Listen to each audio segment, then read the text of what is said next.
תודה רבה. בוקר טוב, ילדים וילדות. Okay, I want to hear myself simultaneously in Hebrew while I'm talking to you in English, just for fun. I'm going to have a little timer here, so I'll go over. So if I press the button here, it's not so I'm checking my email, I promise. It's a great honor for me to be here today, and a great pleasure to be in this wonderful organization, in this wonderful country, a place I have not been in 35 years. And I want to thank the organizers, especially Mina and Tali and their husbands, who, as we know, are only second in command. The wife is always in charge. But I thank Amit and Yael as well. And I'll talk to you briefly about respiratory matters in Duchenne muscular dystrophy. I think of this disease as a respiratory disease. I know that this is a muscular disease, but to me, Duchenne is a respiratory disease because so much of the problems we see are respiratory. All are preventable. 100% of respiratory complications are preventable and can be anticipated and can be, with good therapies, can be avoided.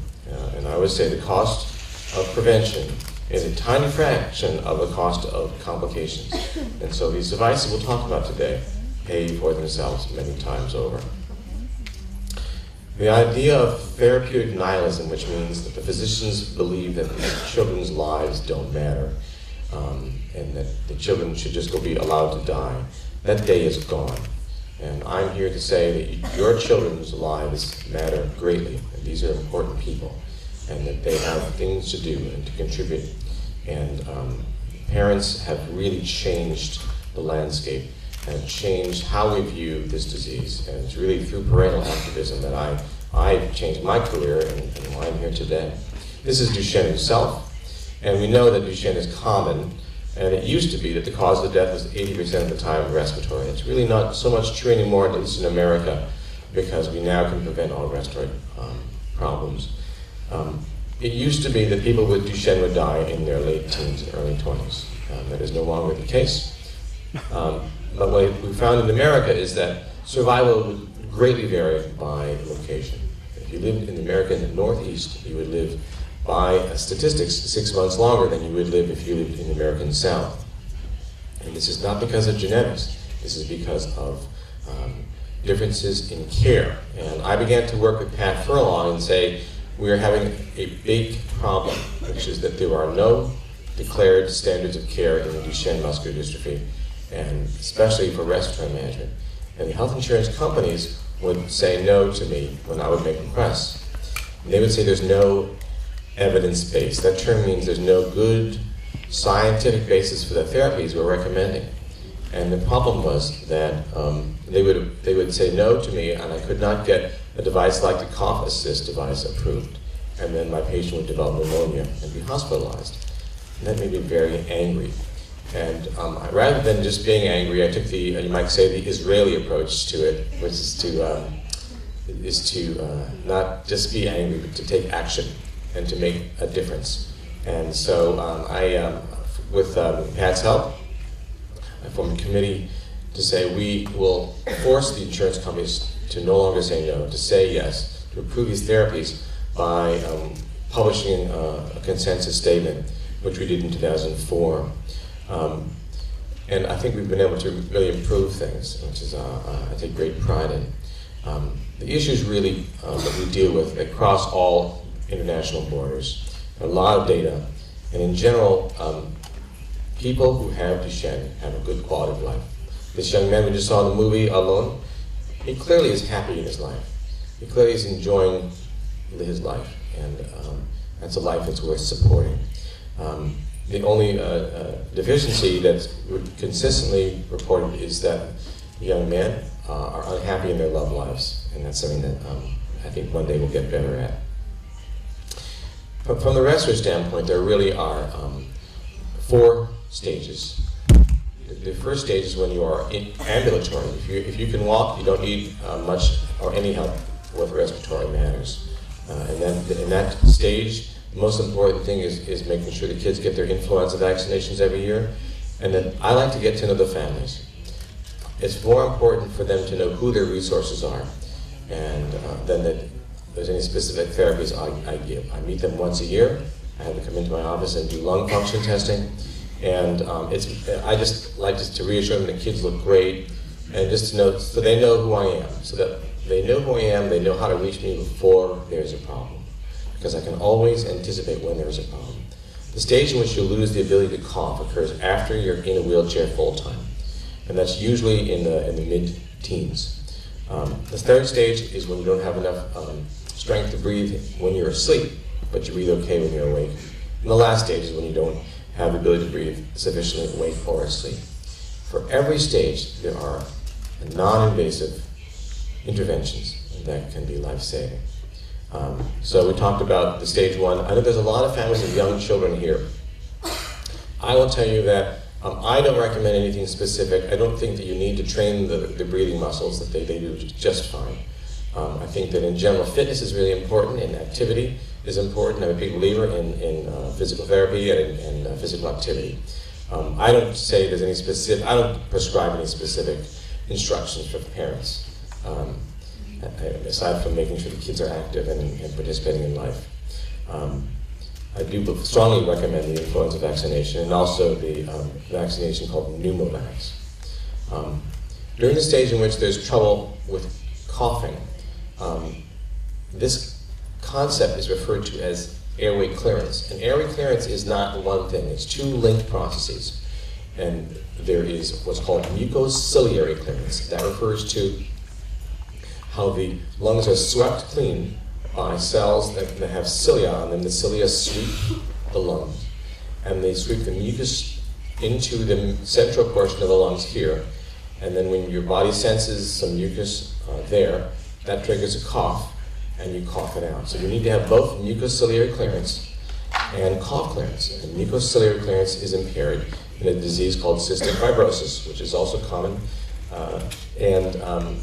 it's also impaired in children smokers. So by the way, if you smoke, don't smoke inside your home. Take it outside, because that will impair mucociliary clearance for your son. Cough clearance is the issue in these patients, because once they lose the ability to cough, they're at high risk for pneumonia. It's easy to predict who cannot cough. I can measure what's called peak cough flow. It's a very simple measurement done in my office. And if your cough flow is less than 270, then that allows you to get a cough assist device. And the cough assist device is a very interesting story. Before we had the mechanical device, we've always had the ability to help coughing with your hands, and that's called manually assisted coughing. And it's essentially like a Heimlich maneuver, where you basically are giving an abdominal thrust like so, or a thoracic squeeze. It's a hug at the bottom of the rib cage. And it's helpful to have an ambu bag for this, so you can inflate the lungs fully and then have the person cough out. I will tell you though, in the best of circumstances, it's not nearly as effective as the mechanical version. I think it's really important to point out that there's a muscle that's hard to stretch. You know, we talk about stretching, and Pat had a great talk about this. Stretching is really important. You stretch your long muscles like your biceps, and you want to get stretching for all your joints. But the one muscle that you cannot stretch passively is the muscles between your ribs. These are called the intercostal muscles. And the only way to stretch them, and I'm going to ask you all to do this with me right now, is take a deep breath. Do you feel your muscles stretching in here? That's how you stretch your intercostal muscles. What can happen with Duchenne is that those muscles, once you lose your ability to take a deep breath, they don't get stretched and they can become rigid. And so the chest wall becomes very stiff in the later stages of Duchenne. And I strongly believe that stretching the intercostal muscles is a very important part of physical therapy of the chest. And that can be done with an ambu bag. I think you can encourage your kids to take deep breaths when they're younger. But when they get into chairs, an ambu bag is useful. But ultimately, a cough assist device will be useful. And I'm happy to say we have a cough assist device here in the room. I'll be happy to show it to you. And we have a person from the company that sells the cough assist device. This, by the way, is the veterinary version of airway clearance. So, It was around 1994 that the mechanical cough machine came out, the current model. But there's an interesting historic history to this. It was actually invented in 1952. And if you throw your minds back to the 1940s and 50s, you'll remember that there was a big epidemic of a single viral disease that caused people to suddenly lose the ability to breathe and cough. And what was that, anybody? Polio, right. So polio, there was this huge epidemic of polio. And so suddenly we had all these people that could not breathe, and they would go into iron lungs. And the problem is that we could save their life by breathing for them with an iron lung, with a negative pressure ventilator. But these people would then die of pneumonia. And this guy, Alvin Barak, in 1952, a member of my tribe here, a Jewish name, invented the first cough machine. And here he is in 1952 with a patient on an iron lung. And what he would do is he would put positive pressure into the chamber and cause the person's lungs to suddenly deflate. And he said, well, if I can do that with a negative pressure, why can't I do that with inflating and deflating the lung with a mouthpiece? And he actually did this. And he proved that it worked by using dogs. So this is the only study ever that proved that this thing worked was in 1952 in dogs. And everything else has been done using just flows. But this is the only data. These are the only data, dog bronchography. And we hope to repeat these data in humans using a different form of measurement. So that's a plan that I have we're working out with a company that makes this device. This is the very first device. It was called a cough-olator, and it came out in the 50s. And there's a story about how this came out. So when polio went away, the big need for these machines went away, and the company stopped making them. And so there is a man, who's a good friend of mine named John Bach. And Dr. Bach was using these devices in a rehab hospital, and he couldn't get parts for them anymore. And so here it is, it's 1990, these things are 20 and 25 years old, and he's using them every day and he can't get parts. And so he goes around to all these companies and saying, you know, there's this great need for a machine to cough for my patients. And it's already FDA approved. It's called a cough-olator.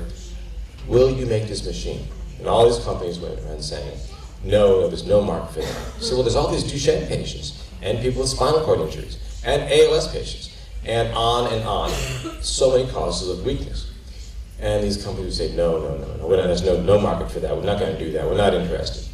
And they went to a guy named John Emerson, Jack Emerson. And Jack was about 90 years old, and he had invented the positive pressure ventilator. He had reinvented the negative pressure ventilator of the iron lung. And he was this brilliant guy in Cambridge, Massachusetts. He'd never gone to college, and he was one of the best inventors in the history of respiratory medicine. And he said, yeah, I could do that. He remembered the polio years because he was 90 years old. And he said, I could do that. And he had this little company in Cambridge, Massachusetts called Emerson, J.H. Emerson and Sons. And they began to make this device around 93, 94. And I began to prescribe that around 94 because patients, and again, we learn so much from our patients, right? And what I've learned is all been on the job. And we had a patient said, I want this device for my son. And I said, it seems very reasonable, and so we prescribed it, and somehow, miraculously, the insurance company approved it, and I watched it work, and I thought, oh my God, this thing really does work. And we began to use it more and more and fight harder to get it. And then we worked on this consensus statement, and the business really took off, I think, with the publication of the consensus guidelines. And Jack passed away, and his son George took over the company. George, a wonderful guy, and he told me one day he was selling his company, and I was upset because I liked George, and I liked dealing with him. And he told me he was trying to get around $10 million for his company. And I thought, well, I wish I had something worth $10 million. And it turns out that he got $23 million for it instead. And he gave $1 million away just to his employees as a gift, as gratitude. And anyway, the story goes that John Bach learned about this from me at a meeting, that he had single-handedly created a $23 million company from which he made not a single penny. But he can sleep very well at night, knowing that he has saved countless lives by bringing back this device. And I have been a very strong supporter of it. This is the cough assist device again, and it can be used, you can see, with a trach. It can be used with a mouthpiece, with a mask. And the original version was called the inexaflator. You can see there on the screen, there's a, in the lower right corner. But no one could pronounce that, so they changed it to cough assist. And there's a new version coming out at some point in the next few years. I've seen a prototype. It's going to be much smaller and lighter. But right now, this is the best we have. And we have some specific numbers, but I always tell the physicians I work with, your instincts are more important than the numbers. And if you feel this kid needs the device, then you ask for it. If the parents report he has a lot of trouble clearing secretions, get it. There's no single number that tells you what to do. You use your judgment. It's more important than a measurement. So quite often people will have numbers that are around 270, and I'll say, this is a kid who's getting into trouble. If you've had pneumonia, you're going to get it from me. I would rather the families have it too early than too late. Excuse me, I'm checking my time here. So I'll tell you a quick story before I show this video. Now, this is a challenge because I'm hoping this will work. I was hit by a truck when I was cycling 6 years ago. I was very badly injured. And I broke my femur and my neck.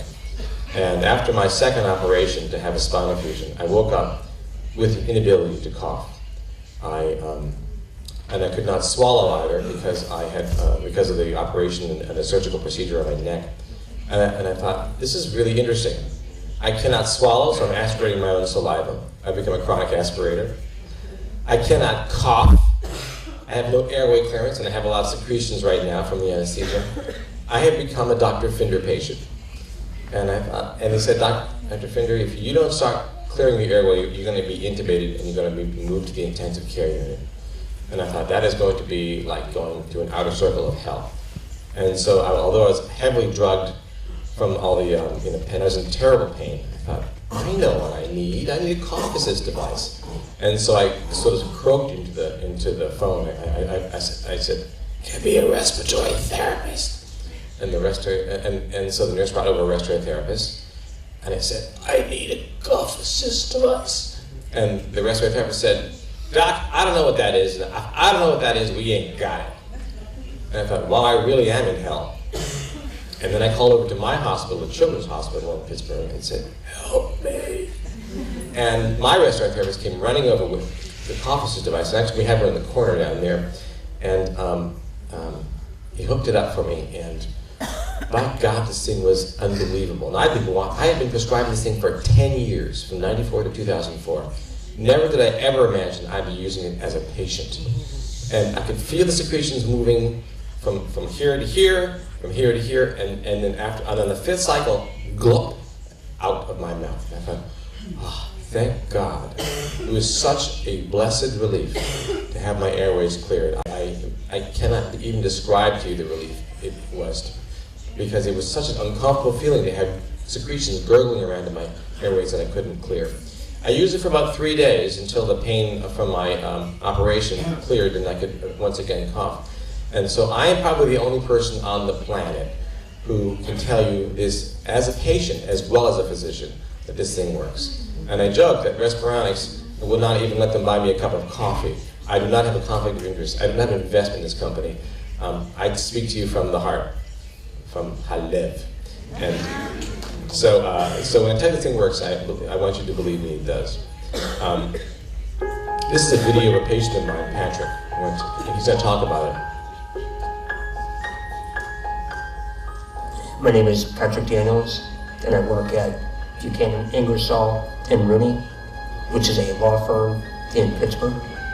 Well, mostly I do research and writing in preparing for these various cases that we're involved in.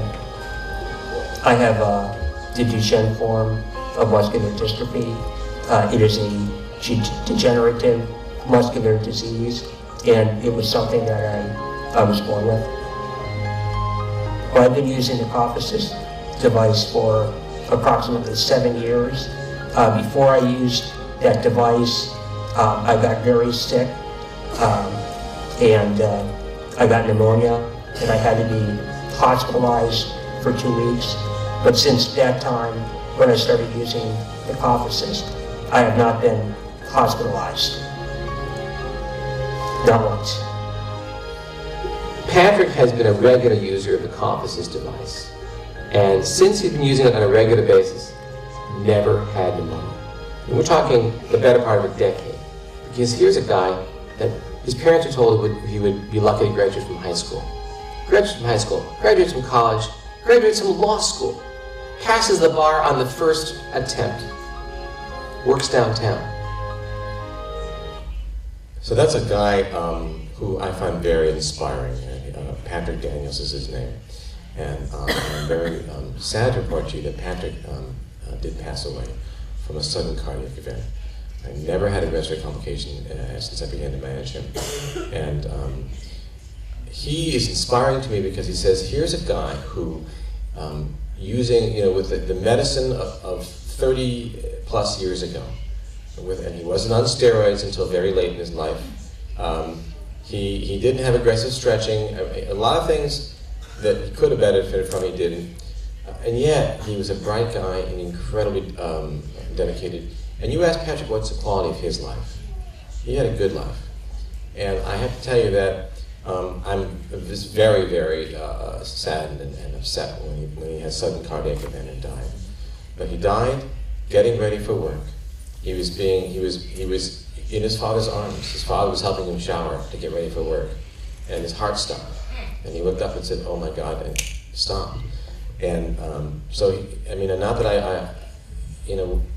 that to die without pain in your home, in the arms of a person who loves you, it's about as good as you can make it. So I'm not happy he died, but I'm happy that at least he had a peaceful, a good ending to his life. And his life continues to provide meaning to others around the world. And I like he shows video, not as an advertisement for a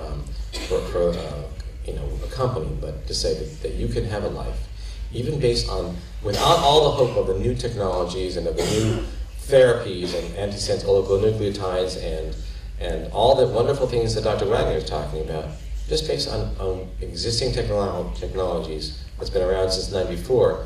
But here's a guy that made a good life for himself. And so I find a lot of hope from this guy. Now let me just switch back to my talk, keeping an eye on the time in my remaining 8 minutes. Where am I? Sorry, I'm going to have to just shift gears once again to the talk. So Patrick, in addition to demonstrating that the cough assist device was helpful, also demonstrated that you can live in complete respiratory failure. Remember, this guy has no ability to breathe sufficiently, although he does obviously talk and exist without a trach. You notice he was using a mouthpiece ventilator. And so the new sort of standards of care, or the new approaches, has been non-invasive ventilation. And so when we have a person who doesn't breathe well in sleep, and I'm a big believer in getting sleep studies for these patients, you can predict who needs them because generally the lung function, the forced vital capacity, will be in the 30 to 40% range or less. They need help with breathing in sleep. And we use a BiPAP, which is a machine to help them breathe, and they basically wear a mask. And the key thing with the mask is the interface, that everyone's face is differently shaped. You know, when you have a Jewish nose, you have to have a Jewish mask, I guess. And so they have many different interfaces, different types of interfaces. The nasal mask, full face mask. You can even use a lip seal. This is called an Adams circuit. The key thing is to try something until something fits well, so there's no pressure points. And then at night they wear the mask, and during the day, when they later in stage 4 need help breathing during the day, we can use a mouthpiece ventilator. Now I'm not saying I never ever do a trach, but we usually start with non-invasive ventilation. And the interesting thing is that we started with the iron lung. We started with non-invasive ventilation in the 50s. And then we went to all-invasive ventilation in the 70s and 80s and 90s. And now we're swinging back to non-invasive ventilation in the 2000s. And I've been very successfully able to avoid trachs in most of my patients. And this is not work that I started. This has really been around since 1979. The first report was from this guy, Dr. Alexander, who worked with Dr. Bach later on. Dr. Bach is the person who really described how to do this. And it works very well. And the key thing is just to have a gooseneck that you hook up. And you put an angled mouthpiece attached to the ventilator, which is right here. And the key thing is that you can have a long, good life with non-invasive means of ventilation.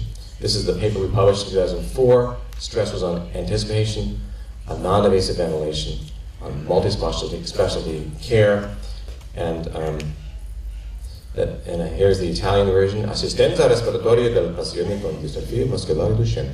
And thank you. This is the parent project in Italy's translation. And I think that, and there have been subsequent very important papers that have been published that have gone on to help further define the standards of care. This was just respiratory. In 2010, we published 2 papers in the Lancet, and there have been a lot of guideline statements. So I think that the parents have really pushed the agenda, saying we want people to accept standards of care and really to say that these kids' lives really matter. And here's Kevin years later, and you can see he's much older now, and you can see he's using his mouthpiece ventilator, and you can see there's dogs on his bed. Anyway, he's doing well. And what I want to leave you with is that for every stage of this disease, there are non-invasive treatments that can be anticipated, and that the quality of life is absolutely key.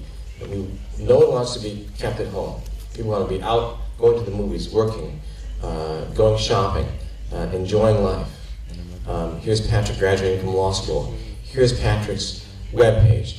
And I want to leave you today to say that guys like Patrick continue to inspire me, and I'm happy to come to Israel to help in any way I can, although I've got to tell you, I was very impressed with all the physicians I met at Aline, Meyer, Shatter Children's. I think to some degree I'm bringing coals to Newcastle, that you have great physicians here. And I know that the government now accepts the cough assist device.